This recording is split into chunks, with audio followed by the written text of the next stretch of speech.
¿Quieres tenerme?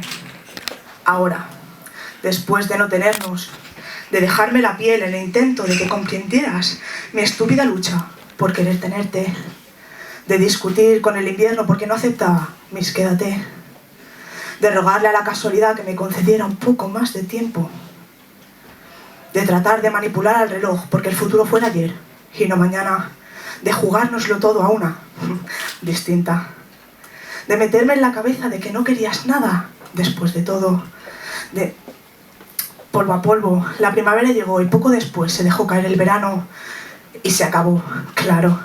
Y como era obvio, yo morí de frío, porque mientras te quedabas, te ibas, y no era en el buen sentido de la palabra. Y te dieron igual unos brazos que otros, una cama que otra, unas manos que otras.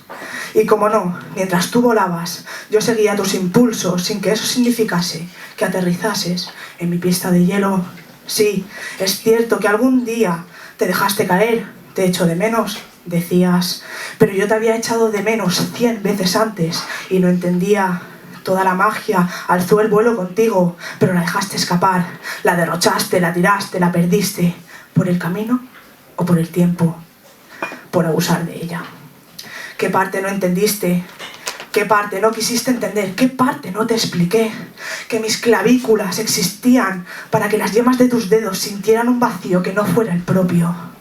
Que el hueco de mi cuello estaba hecho para que te refugiaras en él.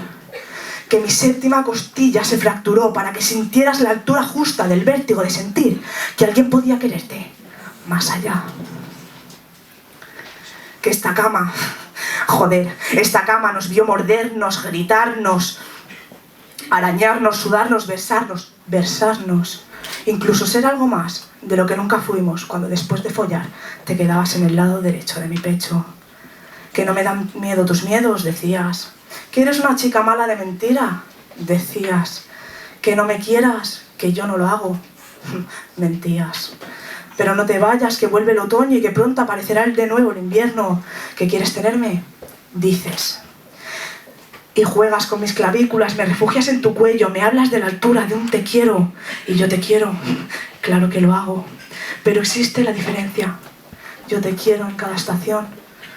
Y no me he ido nunca, sigo aquí, puedes verme, pero es que ya no espero nada. Pero es que, mi vida, después de todo, yo ya no quiero tenerte.